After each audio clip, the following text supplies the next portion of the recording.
Thank you, Brother Young. When I see Ivory going to and forth here in the city of Atlanta, Billie Jean comes to my mind with all of the work that she's done over the years. And he's making your name good. He's making you proud. We welcome you to Atlanta, and those of us who will be meeting in Boston, Dr. Joseph Lowry will be with you on Tuesday, so we'll be together with you Tuesday and Wednesday. Representative Brooks and I will be taking the message on to North Carolina, and we'll be there before you get to North Carolina.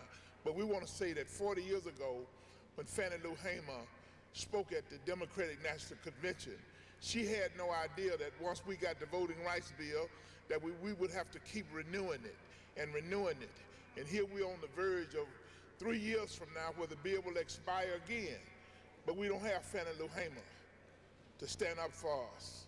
Who gonna stand to make sure that our voting rights continue? Keep doing what you're doing, Billie Jean and Southern Rural Women Network, because the battle is not over. God bless you and thank you very much.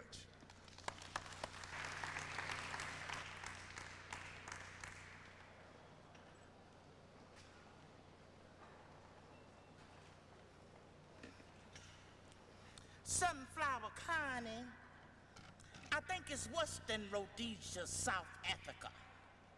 'Cause it is Smith with a power structure over there, you know. And it's just one man here, and that's the senator. And these landowners is the worst in the world. They're beginning to tell the people now that they shouldn't get registered and telling them to leave the freedom schools alone. We have freedom schools, you know, where we teaching the children about themselves, about Africa, you know, and everything. Some of them teaching 9 months out the year, some of them teaching year round. They're telling the people if they didn't get the children out the freedom schools and put them in the regular schools, they're gonna cut them off of welfare. It's one of the biggest, crookedest things that ever been handed down from Washington, D.C. Sunflower County is still one of the most poverty-stricken places in the country.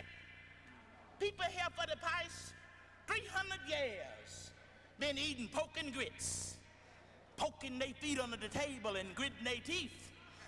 And we just about tired of that too. You see, the thing about these bills, it's okay to pass a bill, but what is you gonna do about enforcing them laws already on the books? If the Constitution mean anything to me, enforce it. A lot of people think everything is all right because we had a voting rights act passed, but it's not. They're doing a lot of things on the cover, but they're still doing the same thing. If they get a chance, they lynch a man just as quick today as they did in 1925. They is working to preserve segregation.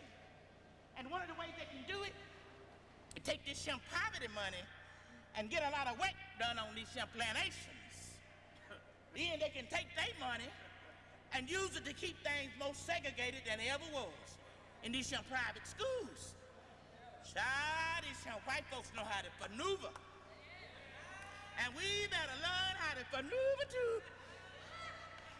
The poverty money is just like manna. We could stand here and catch it when they drop it out of Washington, D.C. But if we don't never learn how to make us none, we ain't got never have none. That's economic power. Now that we have fostered this man to give us welfare, our share of the taxes, where is we gonna take it to? Question for black people is not when is the man gonna give us job, some food to eat, some education for our children. You just remember, anybody give you anything, he can always snatch it right back. We got to take it for ourselves. I don't believe in separationism. House divided against itself can't stand. But neither can a nation. This your country produces separatists.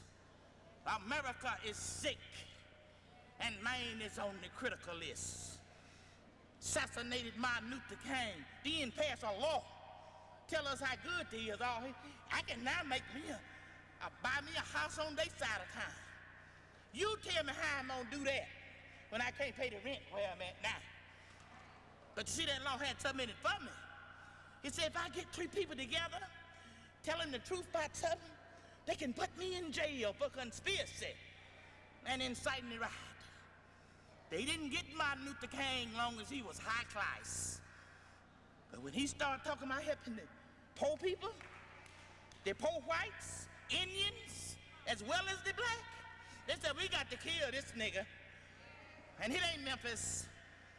It's the same kind of conspiracy. Kill King, kill Kennedy, kill Malcolm X. And they got the concentration camps ready. And all I can say is you better get ready. I'm never sure anymore now, you know, when I leave home, whether I'm gonna get back or not.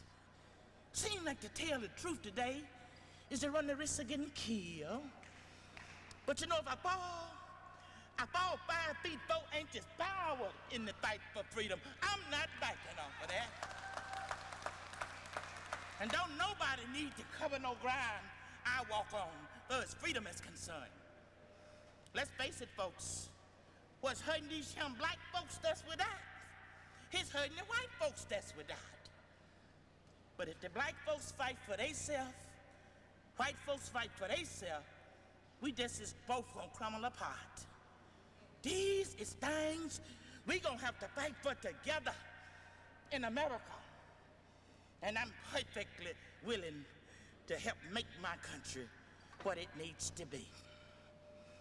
This little light of mine, I'm gonna let it shine. This little light of mine, I'm